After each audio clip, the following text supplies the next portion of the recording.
Namun di tengah-tengah prosesi upacara adat itu, kurang lebih jam 3 sore, tiba-tiba saja Bagus mendapatkan panggilan telepon dari orang yang tidak dikenalnya. Selama panggilan itu berlangsung, Bagus tampak sedikit ketakutan saat sedang mengobrol dengan orang yang menghubunginya itu.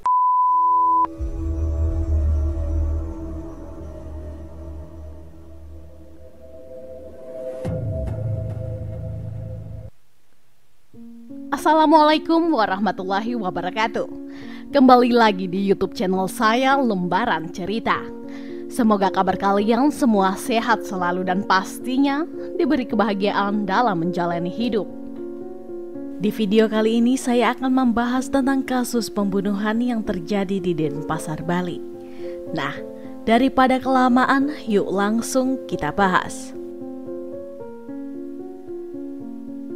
Anak Agung Gede Bagus Narendra Prabangsa atau yang lebih akrab disapa dengan Bagus, berusia 41 tahun, merupakan seorang pria yang tinggal di sebuah rumah, tepatnya di Jalan Nusa Kambangan, Sanglah, Denpasar, Bali. Diketahui ia pernah mengenyam pendidikan di Universitas Udayana Bali dan berhasil mendapatkan gelar sarjana ilmu sejarah. Setelah lulus, Bagus memutuskan untuk meniti karir di bidang jurnalistik pada tahun 1995. Ia pertama kali bekerja sebagai jurnalis dengan menjadi reporter harian Nusa yang kini berganti nama menjadi Harian Nusa Bali. Masih di tahun yang sama, yakni tahun 1995. Bagus kembali membuat keputusan besar dalam hidupnya dengan menikahi seorang wanita pujaan hatinya yang bernama Ana Agung Sagung Mas Prihantini. Dari pernikahan itu, keduanya dikaruniai 2 orang anak. Anak pertama dari pasangan Bagus dan Prihantini berjenis kelamin perempuan, berusia sekitar 15 tahun, dan anak kedua berjenis laki-laki berusia sekitar 13 tahun. Pada tahun 1999, Bagus memilih untuk mengundurkan diri dari pekerjaannya sebagai reporter di Harian Nusa Bali. Namun tidak lama kemudian, Bagus kembali mendapatkan pekerjaan di salah satu kantor tabloid lokal yang ada di Bali. Selama bekerja di tabloid lokal itulah, Bagus jadi seringkali menulis tentang masalah-masalah spiritual yang ada maupun yang terjadi di Pulau Bali. Setelah 1 tahun mengabdi untuk perusahaan tersebut, Bagus memilih untuk mengundurkan diri dari pekerjaan. Ia kemudian bergabung ke Harian Radar Bali yang kebetulan pada kala itu baru saja berdiri. Sejak awal, anak perusahaan dari Jawa Post Group itu bertekad untuk merintis pasar pembaca baru di daerah Bali. Pada tahun-tahun pertama di Radar Bali, Bagus bertugas untuk meliput masalah-masalah yang ada di pemerintahan daerah dan juga DPRD Bali. Sebagai seorang jurnalis, ia dikenal sebagai pekerja yang sangat tekun dan telaten menyimpan arsip serta data-data penting. Beberapa rekan kerjanya mengatakan bahwa meja kerja Bagus ini selalu penuh dengan dokumen-dokumen serta hasil riset tentang tulisan-tulisannya. Bagi Bagus, meskipun berita yang menjadi tugasnya telah rampung ditulis, tetapi dokumen yang terkait dengan tulisannya tetap harus disimpan dengan rapi, karena suatu saat nanti data-data itu pasti akan dibutuhkan lagi. Selain dikenal sebagai pekerja yang telaten, ternyata Bagus juga dikenal sebagai seorang jurnalis yang sering melawan arus. Ia seringkali membahas isu-isu yang sangat hangat diperbincangkan dan isu-isu yang sensitif. Bahkan tidak jarang, Bagus juga menulis berita yang bertentangan dengan jurnalis lainnya. Namun meskipun begitu, perjalanan karir yang dirintis oleh Bagus bisa dikatakan cukup cemerlang. Karena setelah 9 tahun bekerja di sana, ia dipercaya untuk menjadi seorang redaktur yang menangani berita-berita daerah. Bagus bertanggung jawab untuk mengelola halaman WIPA 1 dan 2 yang berisi berita-berita dari seluruh kabupaten yang ada di Pulau Bali. Setelah bertugas menyunting berita, Bagus juga bertugas merencanakan liputan serta mengkoordinir para reporter yang bekerja untuk halaman tersebut. Selain itu, Bagus juga masih seringkali turun sendiri ke lapangan untuk menulis berita karena memang kebetulan Radar Bali tidak memiliki reporter untuk daerah Bangli. Namun sayangnya, tidak seorang pun mengira bahwasanya berita-berita itulah yang kelak justru merenggut nyawa Bagus. Pada 11 Februari 2009 pagi hari, Bagus mendadak pergi meninggalkan rumah tanpa pamit kepada sang istri. Hal itu tentunya dirasa cukup aneh bagi Prihantini karena sang suami tidak pernah keluar rumah tanpa pamit. Tetapi saat itu Prihantini berusaha untuk berpikir positif karena jarak antara rumahnya di Sanglah dan kantor Radar Bali memang cukup dekat, sehingga ia berpikir mungkin sang suami ada urusan penting di kantor. Sementara itu Bagus yang sudah tiba di kantor segera memulai pekerjaannya. Singkat cerita, mendekati jam makan siang, Bagus sempat menghubungi Raywarsa yang merupakan redaktur pelaksana di harian Radar Bali melalui panggilan telepon. Di dalam panggilan itu, Bagus meminta izin pulang lebih awal dengan alasan ada keperluan mendadak guna menghadiri sebuah upacara adat yang diadakan oleh keluarga besarnya di Bangli. Dikarenakan alasan yang mendesak itulah, permintaan Bagus untuk pulang lebih cepat pun disetujui oleh Raywarsa. Setelah mendapatkan izin, Bagus bergegas meninggalkan kantor dan segera berangkat menuju salah satu rumah keluarga besarnya. Sekitar jam 1 siang, Bagus bersama dengan keluarganya tiba di lokasi dan langsung bergabung dengan anggota keluarga lainnya untuk melaksanakan upacara adat sesuai dengan apa yang direncanakan. Namun di tengah-tengah prosesi upacara adat itu, kurang lebih jam 3 sore, tiba-tiba saja Bagus mendapatkan panggilan telepon dari orang yang tidak dikenalnya. Selama panggilan itu berlangsung, Bagus tampak sedikit ketakutan saat sedang mengobrol dengan orang yang menghubunginya itu. Setelah panggilan itu diakhiri, tanpa berpamitan kepada siapapun, ia langsung bergegas pergi meninggalkan acara tersebut. Sebelum meninggalkan lokasi, Bagus sempat menitipkan sepeda motor di rumah orang tuanya tanpa berkata sepatah apapun, lalu menghilang begitu saja. Keesokan harinya, tepatnya pada 12 Februari 2009, Prihantini yang merupakan istri dari Bagus menghubungi kantor Radar Bali untuk mencari keberadaan sang suami. Tetapi karena Bagus tidak ada di kantor, Prihantini langsung memberitahukan bahwasannya sang suami belum pulang ke rumah sejak kemarin. Mendengar hal tersebut, semua rekan kerja Bagus di Radar Bali mulai merasa ada yang tidak beres. Apalagi tidak ada satu orang pun dari mereka yang mengetahui kemana Bagus itu pergi. Menurut rekan kerjanya, jika salah satu dari mereka pergi untuk meliput, biasanya pasti akan ada kawan yang mendapatkan titipan pesan atau setidaknya sempat untuk dipamiti. Dikarenakan ada yang janggal, keluarga dari Bagus serta beberapa rekan kerja Bagus langsung melaporkan hilangnya pria itu ke kantor polisi setempat sebagai berita orang hilang. Pada 14 Februari 2009 atau 2 hari setelah pelaporan, karena tidak kunjung mendapatkan kabar dari aparat kepolisian, akhirnya pimpinan dari Radar Bali memutuskan untuk memuat sebuah pengumuman mengenai hilangnya Bagus di surat kabar mereka. Langkah tersebut sengaja diambil dengan harapan ada pembaca yang bisa memberikan informasi mengenai hilangnya rekan kerja mereka. Pengumuman di surat kabar itu berbunyi, tinggalkan rumah anak Agung Bagus Narendra Prabangsa telah meninggalkan rumah pada hari Rabu 11 Februari 2009. Saat meninggalkan rumahnya di Jalan Nusa Kambangan, Denpasar, ia mengenakan kemeja putih dan celana jeans serta mengendarai sepeda motor GL Pro sore hari sekitar jam 3 sore. Bagus yang berambut cepak sempat mampir ke rumah ibunya di Taman Bali, Bangli. Di sana ia menitipkan sepeda motor lengkap dengan kunci dan juga helm.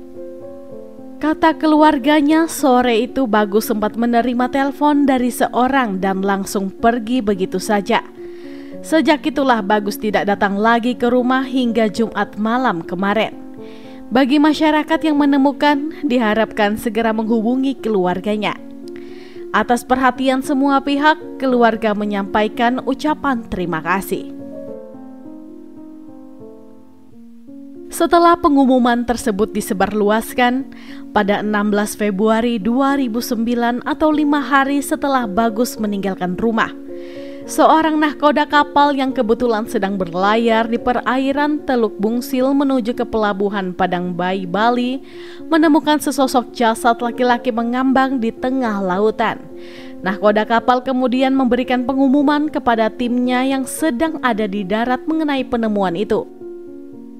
Sekitar 30 menit kemudian, beberapa orang yang merupakan anggota tim dari nahkoda tersebut berhasil menemukan sesosok jasad yang diyakini sebagai Bagus Prabangsa. Diketahui Bagus ditemukan di titik koordinasi 0832-882 Lintang Selatan dan 115-30672 Bujur Timur masih di perairan Teluk Bungsil.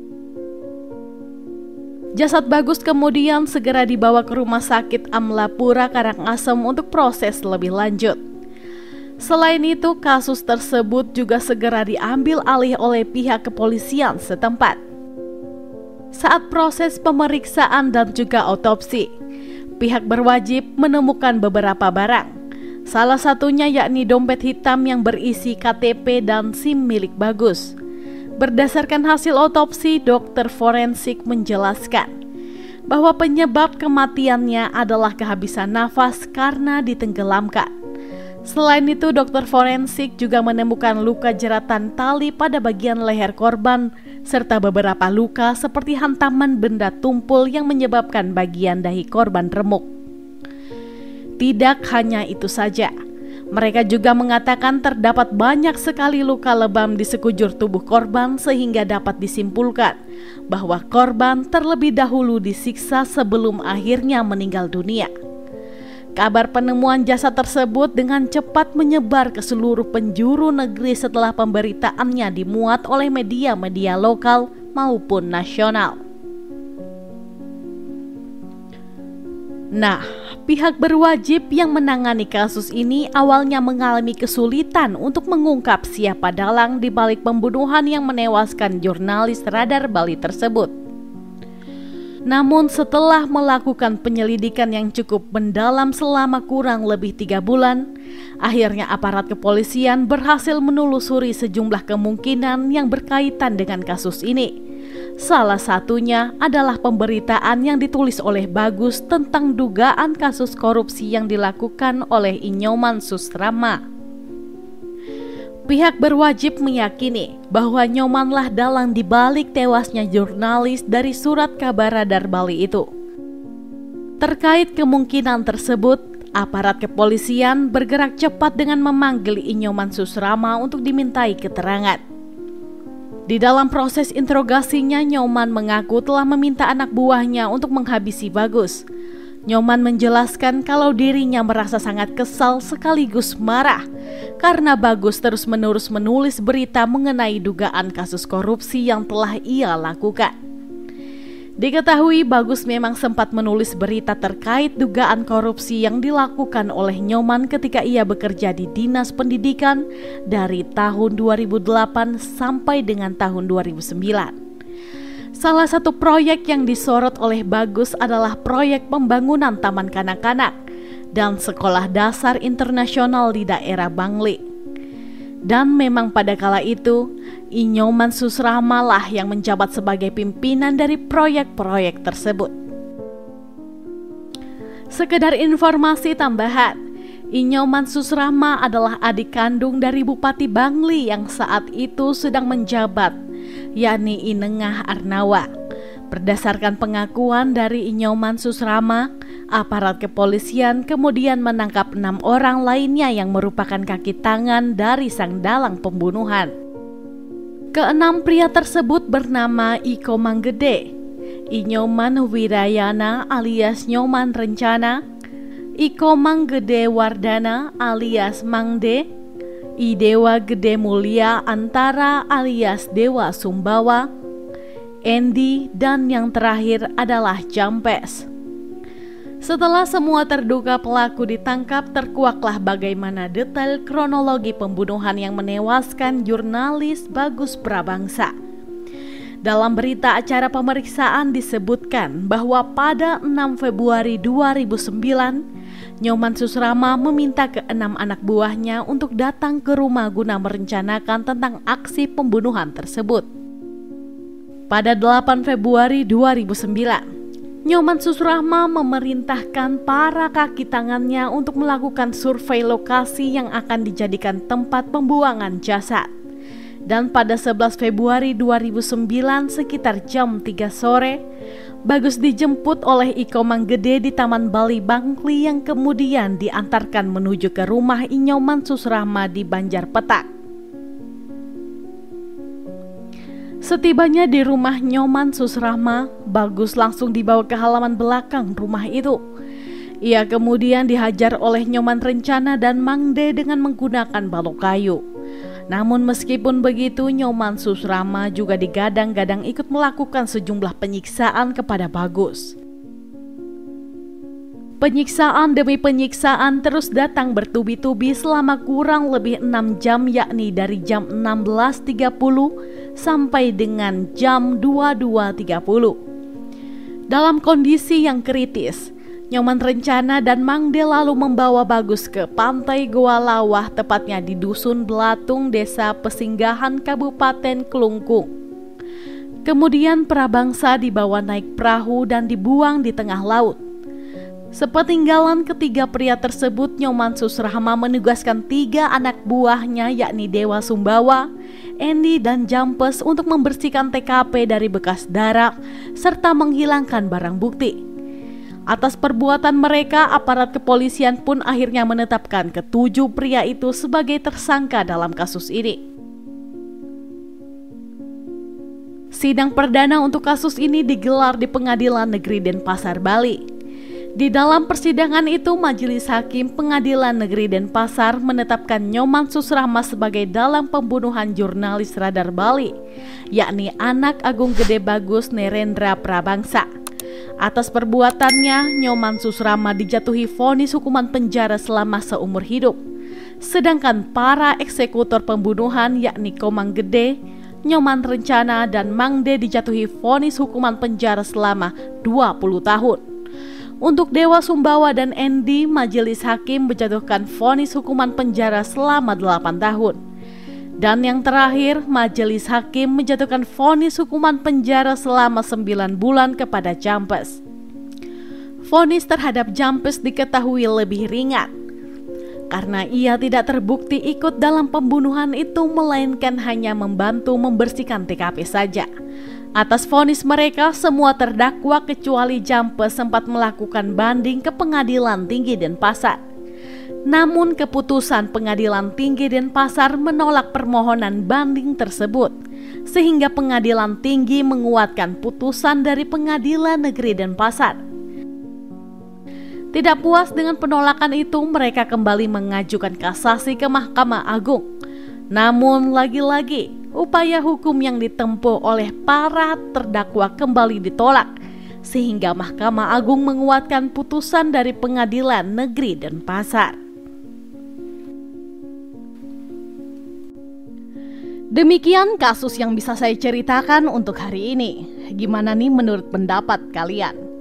Silahkan sampaikan pendapat teman-teman di kolom komentar. Dan semoga dengan adanya video ini kita bisa belajar untuk lebih waspada dan selalu berhati-hati dalam menjalani hidup. Saya sendiri tidak akan pernah bosan untuk mengingatkan, Selalu libatkan Tuhan di setiap tindakan kita, karena kita tidak akan pernah tahu apa yang akan terjadi ke depannya. Oke, sekian dulu untuk video hari ini. Mohon maaf jika ada salah dalam tutur kata. Dan jika menurut kalian channel ini bermanfaat, mohon supportnya dengan cara mengklik subscribe, like, komen, dan jangan lupa untuk menyalakan tombol notifikasinya agar kalian tidak ketinggalan saat kami upload video terbaru. Sampai jumpa di video selanjutnya. Bye-bye.